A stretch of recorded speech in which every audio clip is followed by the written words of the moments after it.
145 over 92, and then I had a heart attack. 182 over 100, and I had a heart attack and a cardiac arrest and then a stroke. Everything changed. It felt like my life was over. This is what high blood pressure sounds like. You might not feel its symptoms, but the results from a heart attack or stroke are far from invisible or silent.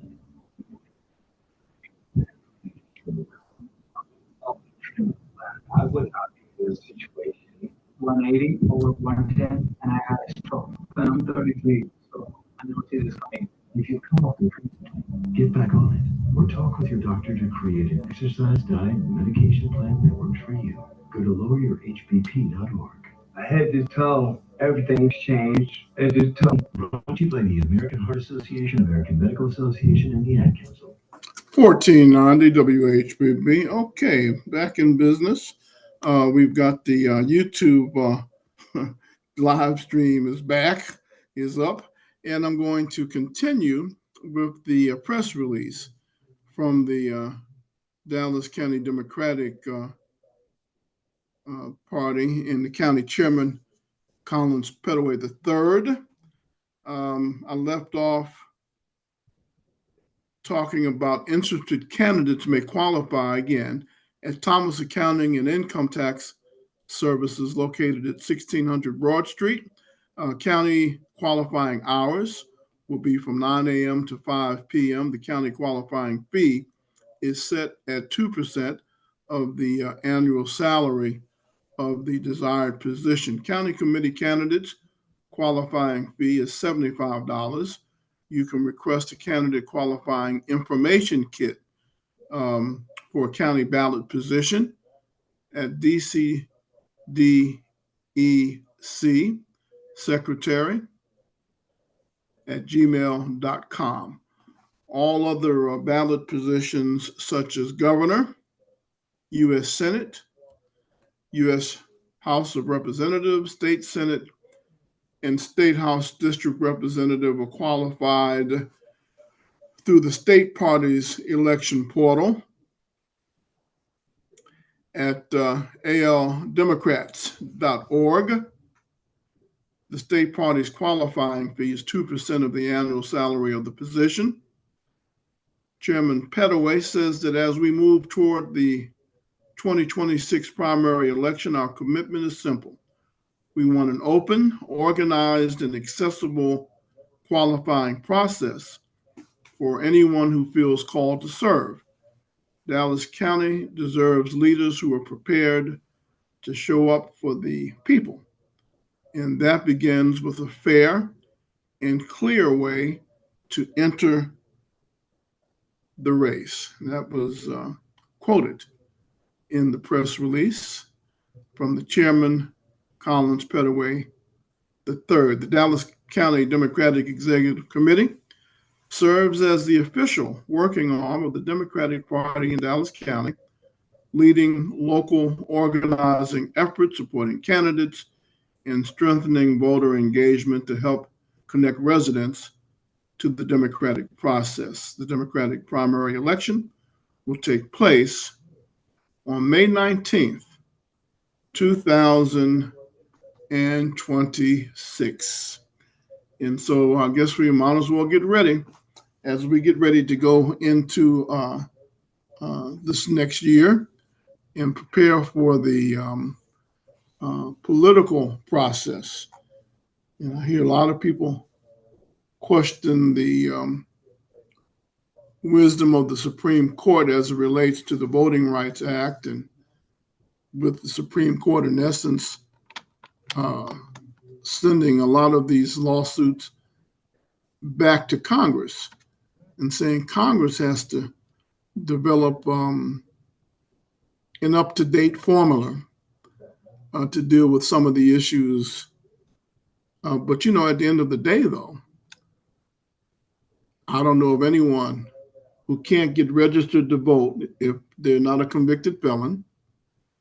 And if you are healthy and 18 years old and you can register to vote, register. And then after you get registered, vote. All of these positions and this is even before we get into talking about pre-clearance and the Justice Department enforcing any rules as it relates to the Voting Rights Act. The basics, at the end of the day, the bottom line of the Voting Rights Act of 1965, in my opinion, was to enforce and ensure that all American citizens can register to vote and be able to vote. And then when we start looking at positions like, let me go back to the press release, says that the county ballot positions include sheriff, coroner, tax collector, tax assessor, and county school board members for districts 1, 4, and 5, and also candidates for a 4-year term on the County Democratic Executive Committee also qualify. That's local politics. That's having a voice and a say-so in determining who local leaders are that affect the quality of life in your daily life. Register to vote and vote, and again, I don't know why anyone would oppose having to verify who I am to vote. I've got to have some kind of identification, photo ID. If not, then what you do is you leave it wide open for fraud and theft and the ability to steal an election. We don't, God forbid, we don't want to see that, huh? As the press release says, a fair and open process, right? And then it went on to talk about some of these other positions we'll be voting for, like governor, United States Senate, the U.S. House of Representatives, State Senate, excuse me, the State House District Representative. These are positions that affect our lives. Register to vote and vote. There's no excuse. No excuse. And I know there are probably people that don't want to hear that, and many of us don't want to take responsibility. Well, with freedom comes responsibility. And some of the abuses and misuses, and I could probably find a few more adjectives that I'm witnessing as it relates to freedom is really concerning. And I'm really concerned about this, as I've said before, the uptick in the violence. And it seems to be a real issue with our youth, unprecedented levels of violence. And so we're not as bad as it is in some other areas, but it's trying. And so we need to nip it in the bud before it becomes a problem, And again, looking at Pine Hill, Montgomery, always has been a little dangerous, to be honest with you. Ever since I have a pretty long memory about Montgomery. Montgomery used to be pretty rough all the way back in the day. Montgomery was, you have to really be careful how you walk in Montgomery. And so I'm not surprised that it is demonstrating the same kinds of qualities that our major cities are showing. And of course, Birmingham is no different. Birmingham has never been a cakewalk. Birmingham has been dangerous from way back in the day. But things have gotten out of control. And how do we get back? Well, I've seen what they're doing in Birmingham.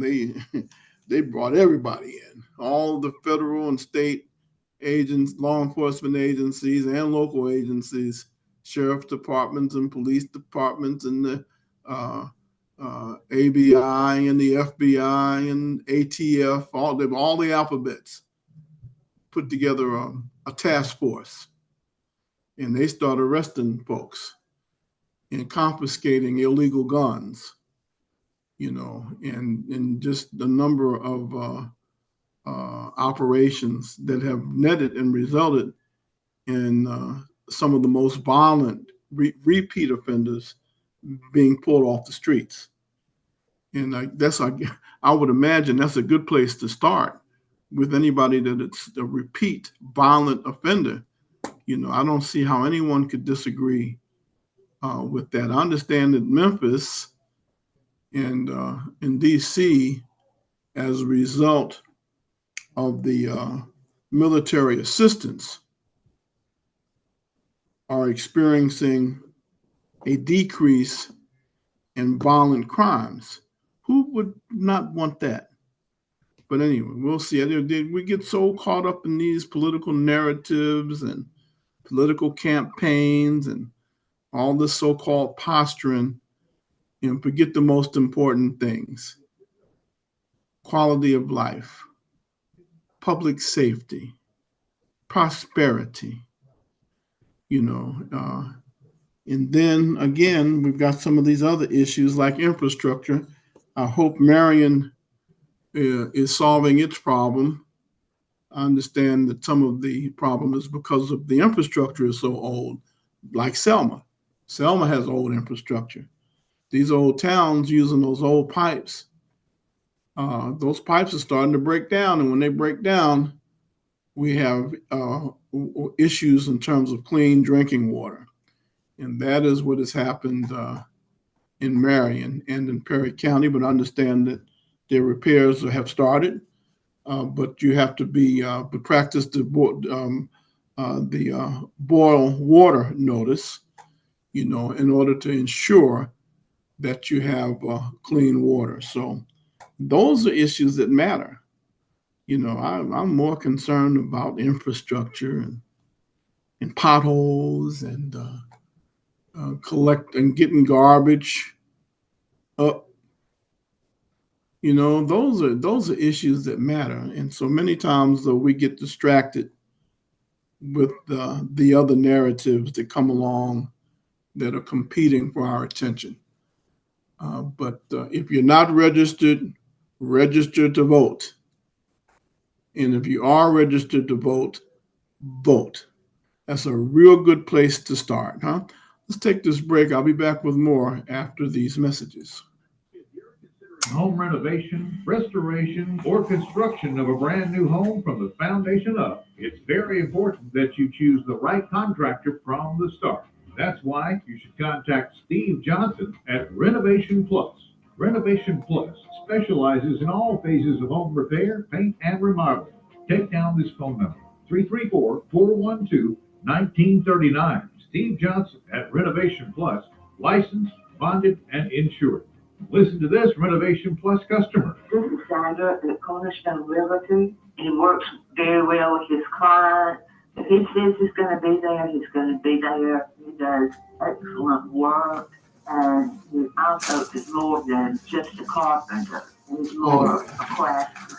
Steve at Renovation Plus will respect your home, helping you keep it clean and neat with minimal disturbance during construction. Call Steve at Renovation Plus. 334-412-1939. Banking the way it should be at First Cahaba Bank means you never have to worry about the season or the weather with online banking. It's always there and always on, 24/7, 365, even on holidays.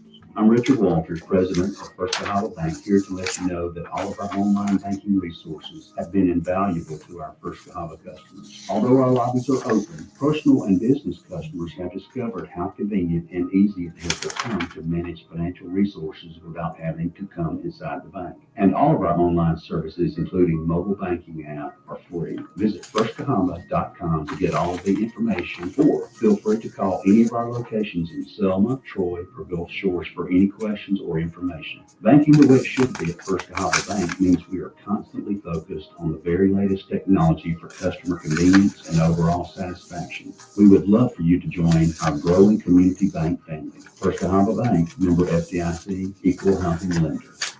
Don't wait another day. Don't wait to get sick. Your vaccination destinations are Brown Drug, Dallas Avenue Pharmacy, Med Center Pharmacy, and Valley Grand Pharmacy at Dave's Market. Get the flu and pneumonia vaccines now before flu season arrives. And if you haven't had the shingles vaccine, now is the time. And you can get all of the vaccines at any of our convenient locations. If you haven't heard, the prescription laws have changed in Alabama, which now allows local pharmacies to be even more competitive with the national chains, meeting requirements of most insurance companies. If you had to give up your local pharmacy for a big box store, now is the time to come back home to your locally owned pharmacy. Brown Drug, Dallas Avenue Pharmacy, Med Center Pharmacy, and Valley Grand Pharmacy inside Dave's Market. Locally owned with pharmacists that know you by name, caring for you and about you. All a part of the Brown Drug family of locally owned pharmacies. 1490 WHBB. Let's get another look at this community bulletin board and church calendar. All of this is also online on the selmapostherald.com website. Just click the community calendar tab. I mentioned earlier, again, I mentioned the Selma and Dallas County Chamber of Commerce inviting you to the annual Farm City Week breakfast in the Oasis room of the Reflections Coffee Shop. Now, I know that the RSVP deadline has passed. That was last week, in fact.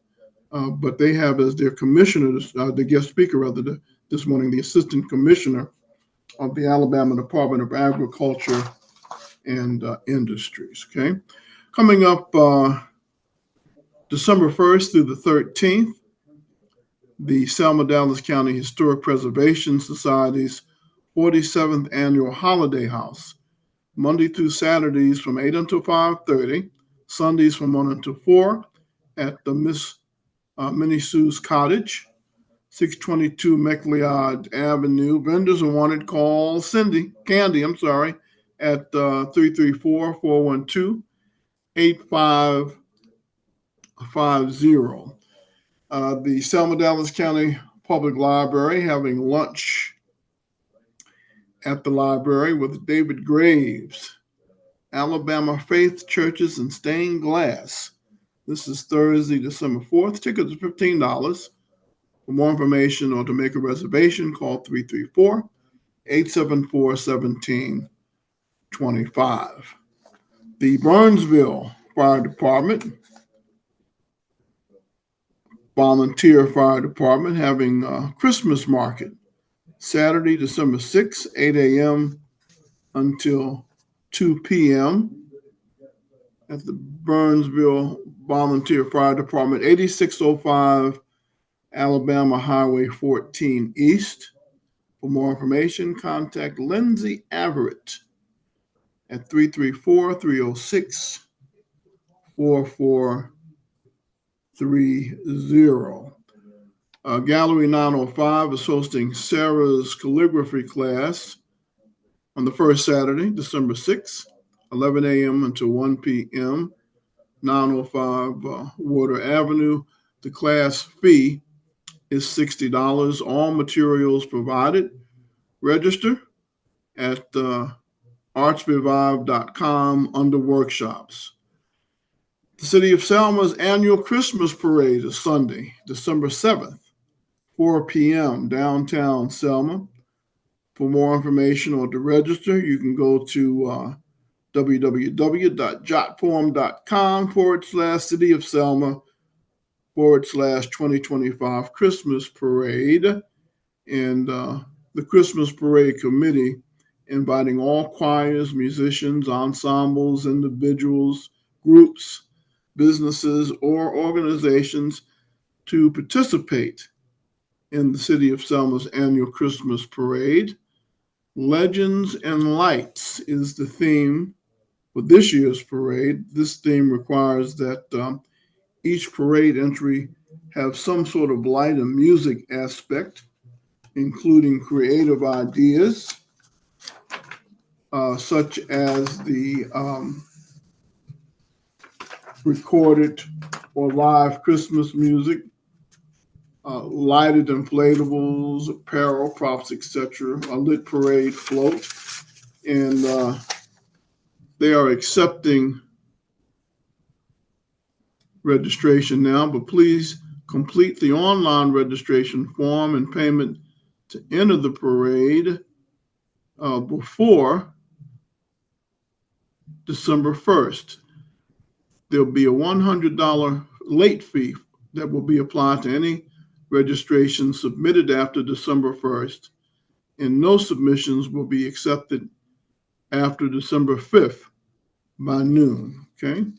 And you can contact the City of Selma's Office of Planning and Development or follow them on their social media at Selma, at Selma City Hall, okay?